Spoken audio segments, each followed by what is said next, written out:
이 시간 본문은 누가복음 22장 1절로 30절, 제목은 유월절 준비와 성찬 예식. 유월절 준비와 성찬 예식. 네, 예수님이 십자가 죽으시기 전에 유월절을 예수님이 지키시고 또 이렇게 성찬식을 거행하는 내용이 나와 있습니다. 예수님께서 유월절 부근에 십자가에 죽으시고 또 살아나시고, 그래서 예수님은 유월절 어린 양이다 이렇게 말씀을 했습니다.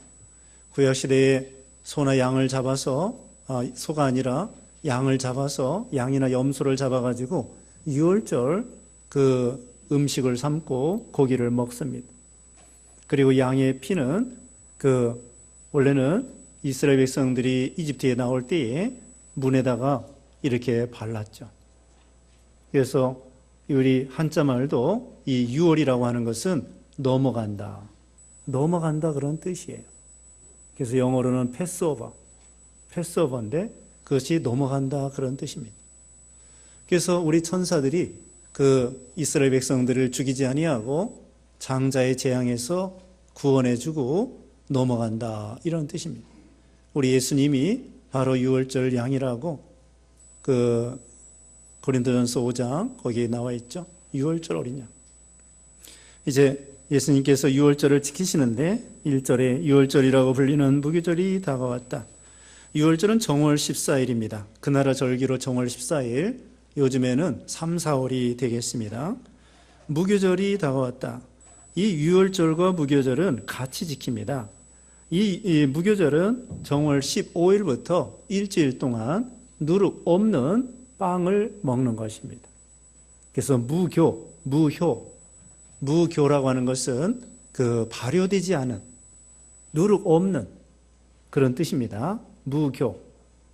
유월은 뭐라고 그랬습니까? 유월. 넘어간다. 여기 무교, 발효되지 않은, 무교, 누룩이 없는 그런 빵을 가리킵니다. 그래서 유월절은 정월 14일이고요. 이 무교절은 정월 15일부터 한 주간 동안 누룩 없는 빵을 먹도록 하나님께서 명령을 했죠. 그래서 예수님께서 이제 유월절 무교절을 지키시는데 2절에 대제사장들과 서기관들이 예수님을 어떻게 죽일지 방책을 찾고 있었으니 이는 그들이 백성을 두려워했기 때문이다. 아직 이제 바로 이어서 예수님을 잡으려고 합니다. 3절에 그때 가룟사람이라고 불리는 유다에게 사탄이 들어갔다. 그는 12 가운데 하나였는데 그가 가서 대제사장들과 성전 경비대장들로 더불어 그들에게 예수님을 어떻게 넘길지 방책을 의논하니 그들이 기뻐하며 그에게 은전을 주기로 약속하므로 그가 약속대로 무리가 없을 때에 예수님을 그들에게 넘겨줄 기회를 노리고 있었다. 그래서 은 30에 가룟 유다가 예수님을 대제사장들 이런 종교가들한테 팔아버리는 것입니다. 자, 여기 보면은 사탄이 그 속에 들어갔다고 했습니다. 자, 왜 사탄이 그 속에 들어갔을까요? 김용문 목사님이 강조한 것이 우리 주보에 있는 것처럼 일심정력, 삼가조심, 선한 양심 이렇게 나와 있습니다. 어떤 사람이 귀신이 들렸다고 합니다. 그래서 이 김용문 목사님에게 물어봤습니다. 왜 저 사람이 귀신 들렸을까요? 그랬더니 김용문 목사님이 뭐라고 했냐면은 양심을 쓰지 않아가지고 저 사람이 마귀가 들렸다. 여기도 지금 가룟 유다가 그 속에 사탄이 들어갔습니다. 왜 그랬을까요? 제가 지금 말씀했죠. 왜 그랬을까요? 네, 양심을 쓰지 않아가지고. 자, 양심을 써보면 어떻게 될까요? 아니, 선생님을 팔다니. 그리고 그 선생님이 죄가 없고 또 그 선생님이 자기를 3년 동안 먹여주고 재워주고 입혀주고 먹을 거 주고 가르쳐주고 교훈해주고 얼마나 좋은 말씀 그렇게 가르쳐주는데 돈 30이 뭐라고? 양심을 똑바로 쓰면 돈 30이 있어도 살고 없어도 사는 건데 그걸 굳이 다른 사람도 아니고 선생님을 팔다니. 양심을 쓰면은 그럴 수가 없는 거예요. 예수님이 3년 동안 자기를 얼마나 사도로 제자로서 알아주고 높여주고 먹을 거 입을 거 그렇게 다 해줬는데 은 30이 뭐라고? 하필이면 다른 사람도 아니고 그렇게 은혜를 베풀어 주신 죄가 없으신 예수님을 팔다니. 양심을 쓰면 도저히 할 수가 없는 일이에요. 근데 양심을 안 쓰니까 사탄이 그 속에 들어가서 우리 선생을 팔아버려야 되겠다. 우리 선생님이 왕이 될 줄 알았는데 왕이 되는 것이 아니라 죽게 생겼다. 아무래도 죽을 거 돈이라도 벌어야 되겠다. 이거예요. 아무래도 예수님이 죽는다고 그러고 또 분위기가 험악해요. 예수님 뭐 군사도 없고 돈도 없고 아무 뭐 능력도 없는 것 같은데 이 종교가들은 뭐 세력이 세거든요. 헤로당, 빌라도 또 종교가들 권세가 당당해.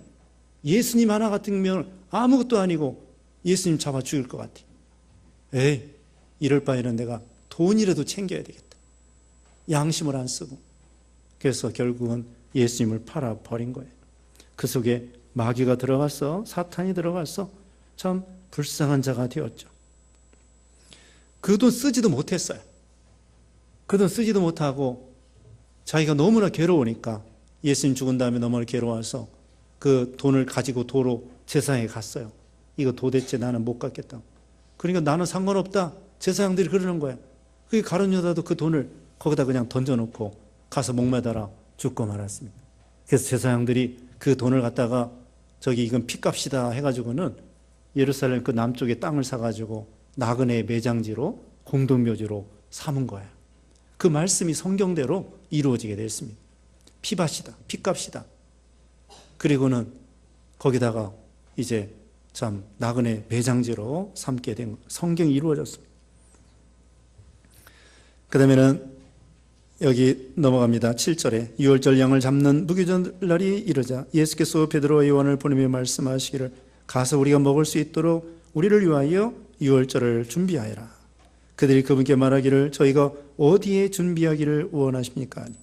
10절에 예수께서 그들에게 말씀하셨다. 보아라, 너희가 성읍 안으로 들어가면 물동이를 메고 가는 한 사람을 만날 것이니 그가 들어가는 집으로 따라 들어가라. 그리고 그 집주인에게 말하기를 선생님께서 당신에게 말씀하시기를 내가 네 제자들과 함께 유월절 음식을 먹을 객실이 어디 있느냐라고 하셨습니다 하면 그가 잘 갖추어진 큰 다락방을 너희에게 보여줄 것이니 거기에다 준비하여라. 그들이 나가 예수께서 그들에게 말씀하신 그대로 발견하고서 유월절을 준비하였다. 네, 예수님께서 예수님이 예루살렘에 집 얻어놓은 게 없어요. 누구 친구도 없고 제자들도 다 갈릴리 사람들이기 때문에 예루살렘에 근거지가 없어요. 그런데 예수님께서 제자들이 그랬습니다. 어떤 사람이 물동이를 지고 저기 이 예루살렘 성 안으로 들어갈 거다. 그럼 그 사람을 쫓아 들어가라. 그러면 거기 다락방이 있을 건데 그 다락방에 우리가 들어가서 음식을 먹으면 된다. 그래서 물동이를 메고 가는 사람을 따라가가지고 그 사람에게 따라 들어가서 선생님께서 당신에게 말씀하시기를 내가 네 제자들과 함께 유월절 음식을 먹을 객실이 어디 있느냐. 11절에 그 말씀을 했습니다. 그랬더니 그 사람이 참 환영하면서 아우 우리 집에 오시라고. 그래서 그 다락방에 가서 예수님께서 유월절 음식을 잡수시게 된 것입니다. 그것이 바로 마가 요한의 다락방이에요. 마가 요한의 다락방은 그 예루살렘에 들어가면은 그 남쪽 부분에 있어요. 그래서 남쪽 부분에 이 마가 요한의 다락방, 그 뭐냐? 이 마가복음을 기록한 분이에요. 마가복음을 기록한 참 믿음 좋은 마가. 그리고 마가의 어머니가 부자야. 아버지는 잘 모르겠고 어머니가 부자입니다. 그래서 마가가 나중에 그 바울과 바나바와 같이 처음에 선교 여행 갔다가 밤빌리에서 너무 힘들으니까 도망갔어요. 도망가다가 나중에는 마가가 회개하고 훌륭한 종이 되고 마가복음을 기록했습니다. 이 마가 요한의 다락방 부자입니다. 옛날에 집, 더군다나 예루살렘은 수도야, 수도. 서울이란 말입니다. 서울에 큰 다락방 한 120명이 들어가요. 나중에 오순절 성령 강림할 때 예수님이 승천하신 후에 120명 성도가 그 안에 들어가서 간절히 열흘 동안 기도할 때 오순절 성령이 그 120명에게 임했던 것이죠. 그러니까 그 120명 들어갈 정도가 얼마예요? 120명이 빡빡하게 들어간다고 해도 우리 예배당 한 3분의 1, 3분의 1이나 빡빡하게 들어가면 3분의 1이나 반절 정도. 그렇게 큰 집이 예전에 누가 있겠습니까? 이게 마가 요한의 이게 큰 부자예요. 하나님께서 쓰시겠다고 할 때에 내놓는 거예요. 빌려드리는 거예요. 나중에 초대교회가 예루살렘 교회가 여기서 시작된 거예요. 앞에서도 우리가 배운 것처럼 낙이 바친 사람이 있습니다. 낙이 바친 사람. 이름도 안 나와요. 이름 없이 빚도 없이. 근데 주께서 쓰시겠다 하니까 때는 이때다 하고 나귀를 바치는 거예요. 바칠 기회가 늘 있는 게 아닙니다. 평생 한 번이에요. 평생 한 번. 그리고 나중에 이제 나옵니다만은 아리마대 요셉. 아리마대 요셉이 세무덤을 팠어요. 국회의원이, 공회의원이. 자기가 이제 늙어서 죽으면 거기 들어가려고 무덤을 팠단 말입니다. 근데 예수님이 똑하니 죽으신 거예요. 야, 이 우리 예수님에게 이 무덤을 바쳐야 되겠다. 무덤을 바쳤어요. 무덤을 바쳤는데 이사야 53장이 이루어졌어요. 이사야 53장에 보면은 그리스도가 죄인과 같이 있고 그 다음에 부자와 함께 무덤에 묻힐 거를 예언했어요. 예수님이 십자가 죽으실 때 죄인들과 같이 죽으시고 무덤은 부자와 함께 무덤에 묻히실 걸 예언했다고. 그대로 됐어요. 아리마대 요셉 무덤 바쳤어요. 무덤 바쳤는데 자기 들어갈 무덤이 없을까요? 있죠. 하나님 왜 안 주시겠어요? 그러니까 우리는 하나님께 드릴 기회 있을 때 그때 드려야 돼요. 전에 얘기했죠. 이 가락동부교회 지을 때 여러분 연보 많이 한 사람도 있고 안 한 사람도 있고 적게 한 사람도 있을 텐데 물론 여기 건축한 후에 늦게 온 분 저를 비롯해서 다른 분들은 여기 건축하는데 돈 하나도 안 냈다. 이 가락동무교회 건축하면서 뭐 벽돌 나르고 연보하고 그거 기회가 늘 있는 게 아니에요. 평생에 한 번이야. 앞으로 뭐 이 예배당 다시 지을 만한 그런 저희가 안 돼요. 교인들이 막 불어나가지고 그래야 되겠는데 지금 그런 시대도 아니고 평생 자기 생애 동안에 예배당 지을 기회 한 번 있을까 말까 할 때 그때 하나님께 연보하는 거예요. 앞으로 교회 지을 기회가 있으면 연보하겠어요? 대답이 없네. 하나님이 주실지 말지야. 만약에 그런 기회가 온다고 하면 어떻게 할래요? 연보해야죠? 네, 연보해야 됩니다. 하나님이 기회 주실 때 줄지 안 줄지는 몰라요. 우리에게 더 큰 복을 주시려면은 줄 기회를 주실 거고 그냥 적당한 복을 주시려면은 그냥 이대로 그냥 갈 거고 어쨌든 어떤 기회도 기회를 주시면은 그때가 항상 있는 게 아니에요. 항상 있는 게 아닙니다. 아리마대 요셉도 무덤 바칠 때 여기 마가요한의 다락방도 이 다락방 바칠 때 그렇다고 그 사람이 못 먹고 살겠습니까? 하나님이 깍쟁이 하나님 아니에요. 잘라먹는 하나님 아닙니다. 그 사람과 그 자손에게 마가 요한이 나중에는 마가복음을 기록한 훌륭한 종이 됐다니까요. 서양 사람들 보면은 마가라는 이름이 많아요. 마르크스, 마르크, 마크라는 이름 너무 많아요. 서양 사람들. 뭐 요한이라는 말이 제일 많고 요한이라는 말이 제일 많고 그 다음에 마가라는 말 이름 많아요. 그 다음에 14절입니다. 시간이 되어 예수께서 식탁에 앉으시니 사도들도 그분과 함께 앉았다. 예수께서 그들에게 말씀하셨다. 내가 고난을 당하기 전에 이 유월절 음식을 너희와 함께 먹기를 원하고 또 원하였다. 내가 너에게 말하니 유월절이 하나님 나라에서 성취될 때까지는 내가 이것을 결단코 먹지 않을 것이다. 그리고 잔을 받아서 감사기도를 드리고 말씀하셨다. 이것을 받아서 함께 나누어라. 내가 너에게 말하니 하나님 나라가 올 때까지 나는 포도나무 열매에서 난 것을 이제부터 결코 마시지 않을 것이다. 또 빵을 들어서 감사기도를 드신 후에 떼어서 그들에게 주며 말씀하시기를 이것은 너희를 위하는 요하여 주는 내 몸이니 이것을 행하여 나를 기념하여라 하시고 저녁을 드신 후에 잔도 그와 같이 하시며 말씀하셨다. 이 잔은 너희를 위하여 흘리는 내 피로 세우는 새 언약이다. 자, 여기 성찬식과 만찬식이 있습니다. 21절 맞아 봅니다. 그러나 보아라, 나를 넘겨줄 자의 손이 나와 함께 식탁 위에 있다. 인자는 예정된 대로 가지만 인자를 넘겨주는 그 사람에게는 화가 있다. 그러자 그들이 자기들 가운데서 이 일을 할 자가 누구일지 서로 묻기 시작했다. 요한복음 13장에는요, 우리 예수님께서 먼저 만찬을 거행하셔요. 그리고 제자들의 발을 씻겨주십니다. 그리고 성찬식을 거행합니다. 그러니까 만찬이라는 것은 저녁이죠, 저녁. 조찬, 오찬, 만찬은 저녁이에요. 저녁 음식을 먹는데 저녁 음식을 잡수신 다음에 제자들이 발을 씻겨주신 다음에 그 다음에 이제 가룟 유다가 나가요. 가룟 유다가 나가. 요한복음 13장에 보면은 가룟 유다가 떡을 받고 나갑니다. 요한복음 13장 30절에는 가룟 유다가 만찬 참여하고 떡을 받은 다음에 마귀가 들어가서 그 다음에 가룟 유다가 제사장들에게 예수님을 팔러 나가버립니다. 그리고 성찬식을 거행하는 거예요. 여기는 순서가 조금 달라졌는데요. 요한복음에 보면은 그렇게 나와 있습니다. 그러니까 만찬식 거행하고 만찬식이라기보다도 저녁을 잡수시고 그 다음에 가룟 유다를 내보내고 그 다음에 성찬식을 거행하는 것입니다. 자, 성찬식은 빵과 포도즙으로 합니다. 빵과 포도즙.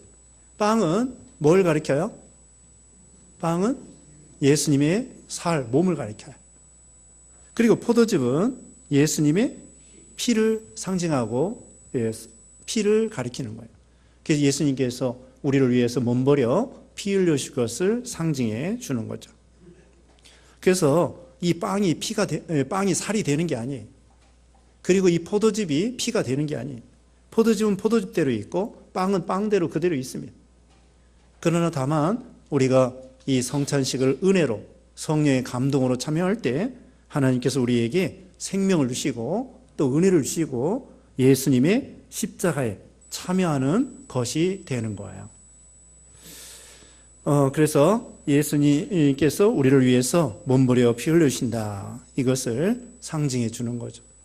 그래서 구약시대의 그 성례는 할례와 유월절입니다. 할례와 유월절이고 신약의 성례는 세례와 성찬입니다. 자, 구약의 성례가 뭐예요? 할례와 유월절. 신약의 성례는 세례와 성찬. 세례와 성찬 두 가지입니다. 구약시대도 두 가지, 신약시대에도 두 가지입니다. 그 다음에 넘어가서 24절. 그들 가운데 누가 가장 큰 자로 여기지는가에 대해 그들 사이에서 다툼이 일어나니 예수께서 그들에게 말씀하셨다. 이방인들의 왕들은 그들을 지배하고 그들에게 구원의를 행사하는 자들을 은인이라고 부른다. 그러나 너희는 그렇지 않으니 너희 가운데서 큰 자는 어린 자처럼 되도록 하고 다스리는 자는 섬기는 자처럼 되도록 하여라.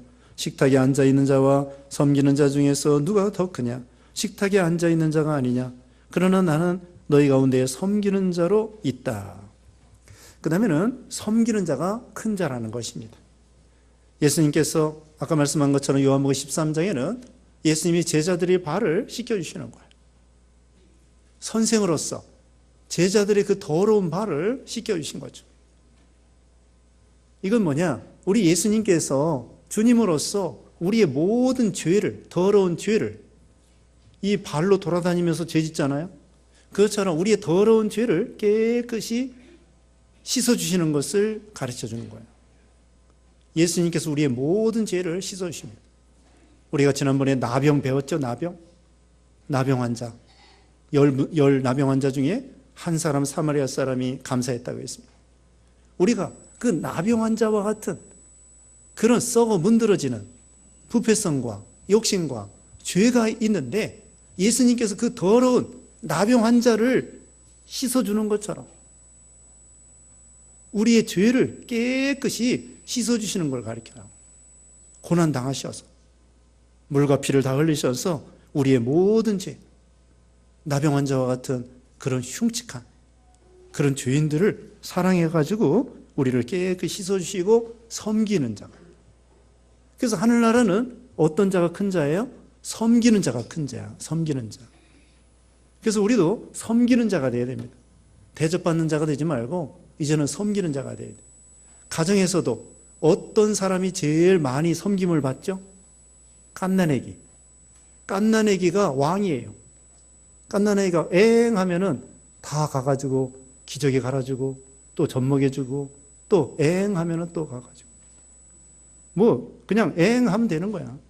그럼 다들 순종해 와가지고 어이구 똥도 잘 싸네. 똥 잘 싸는 것도 복입니다. 그래가지고는 그 갓난아기가 왕이에 다 섬겨요. 그런데 누가 더 큰 자냐? 섬기는 자가 큰 자고 갓난아기는 제일 어린 자예요. 맨날 섬김을 받으니까. 우리도 마찬가지. 우리도 이제는 섬김을 받기만 하면 안 돼요. 이제는 섬기는 자가 돼야 돼요. 섬기는 자. 주일학교 교사도 하고 설거지도 하고 또 뭐예요? 국수도 자꾸 삶고 그래야 돼요. 예? 국수도 삶고 청소도 하고 봉사하고 어디 신방도 가고 또 전도회 회장도 되고 어떤 때는 서로 안 하려고 그래. 아유 회장하기 너무 힘들어. 안 하려고. 그래도 해야 돼요. 이제 오래 믿었으면은 언니 형님이 돼야지 맨날 앉아가지고 그냥 말씀만 듣고 은혜만 받고 봉사 하나도 안 하고 그건 아직도 어린애. 이제 봉사해야 돼. 찬양대도 하고 주일학교 교사도 하고 반주도 하고 하나님께서 우리에게 주신 은사를 따라가지고 섬기는 자가 돼야 돼. 그리고 사랑해야 돼요. 그 제자들의 발을 씻겨주는 것은 죄를 씻겨준다고 그랬죠. 그것처럼 예수님이 우리 죄를 씻어주시고 용서해주시고 덮어주시고 싸매주시고 그런 것처럼 우리가 다른 사람이 우리에게 죄 지은 거 용서해주고 사랑해주고 덮어주고 그게 섬기는 거예요. 섬기는 거. 그냥 자기 권리를 다 주장하지 말고 섬기는 거예요. 낮아지는 거예요. 섬기는 자가 큰 자입니다. 그래서 자녀보다는 부모가 큰 자예요. 부모가 자녀들 얼마나 섬깁니까? 내리사랑이라고 해서 얼마나 섬겨요. 섬기는 자가 큰 자고 심지어는 마태복음 20장 28절에 이렇게 말하고 있죠. 마태복음 20장 28절 한번 읽어보십시다. 읽어보세요. 마태복음 20장 28절. 인자는 섬김을 받으러 온 것이 아니라 오히려 섬기러 왔고 자기 목숨을 많은 이들을 위한 대속물로 주기 위하여 왔다. 네. 또 있어요? 네, 거기까지죠. 28절. 네, 예수님은 섬기러 오셨고 자기 목숨을 대속물로 주러 오셨다는 거예요. 죽으러 오셨다는 거예요. 십자가에 죽으러 오셨다는 거예요. 죽고자 하는 자가 사는 거고 낮아지고자 하는 자가 높아지는 거고 그러니까 이게 우리 하늘나라는 많이 섬긴 사람이 하늘나라가 보면은 높은 자리에 앉아 있는 거예요. 바울도 얼마나 섬겼습니까? 사방에 돌아다니면서 말씀 전해주고 병 고쳐주고 또 격려해주고 말씀 이거 편지로 보내주고 자기가 감옥에 있으면서도 감옥 밖에 있는 성도들에게 계속해서 격려해주고 기도해주고 이게 섬기는 거예요. 말씀 전해주는 거 섬기는 거고 기도해주는 거 섬기는 거고 신방 가는 거 섬겨주는 거고 물질로 도와주는 거 이거 섬기는 거예요. 섬기는 거라고. 그래서 예수님께서 그 백보자 심판 때 마태복음 25장에 보면은 오른쪽에 있는 양들에게 내가 줄일 때 먹을 걸 주었고 목마를 때 마실 걸 주었고 병들었을 때 찾아보았고 감옥에 갇혔을 때 돌아보았고 아니 예수님이 그러신 적이 없고 우리가 그렇게 해드린 적이 없는 것 같은데 그랬더니 예수 믿는 사람 작은 자 한 사람에게 한 것이 곧 나에게 한 것이다. 예수 믿는 사람 작은 자 한 사람에게 냉수 한 그릇이라도 대접하면은 그 상을 결단코 잊지 않는다는 거야. 선자 이름으로 선자를 영접하면 선자의 상을 나눠 갖고 그래서 냉수 한 그릇이 그게 별거 아닌 것이 아니에요. 별겁니다. 목마른 사람에게 냉수 한 그릇은, 사막에서 냉수 한 그릇은요, 죽느냐 사느냐예요. 죽느냐 사느냐라고. 풍성할 때야 냉수 한 그릇 아무것도 아니지만 사막에서는 냉수 한 그릇이 죽느냐 사느냐예요. 죽느냐 사느냐. 그 탈북민들 말 들으니까 자기가 너무 영양실조 걸려가지고 일어날 힘도 없었대요. 맨날 얻어먹고 다니는데 저기 뭐라고 해야 되나, 꽃제비라고 해야 되나, 그래가지고 맨날 얻어먹고 다니는데 그 댁에서 이제 얻어먹지도 못해가지고 쓰러져 있어요. 그때 어떤 지나가는 사람이 사탕 하나를 줬대. 사탕 하나. 사탕 하나를 줘가지고 그 사탕의 힘에 의지해서 구걸했대. 또 너무 먹을 게 없어서 구걸할 힘도 없어가지고 영양실조 걸려서 누워서 죽을 날만 기다리는데 누가 지나가다가 사탕 하나 준 거예요.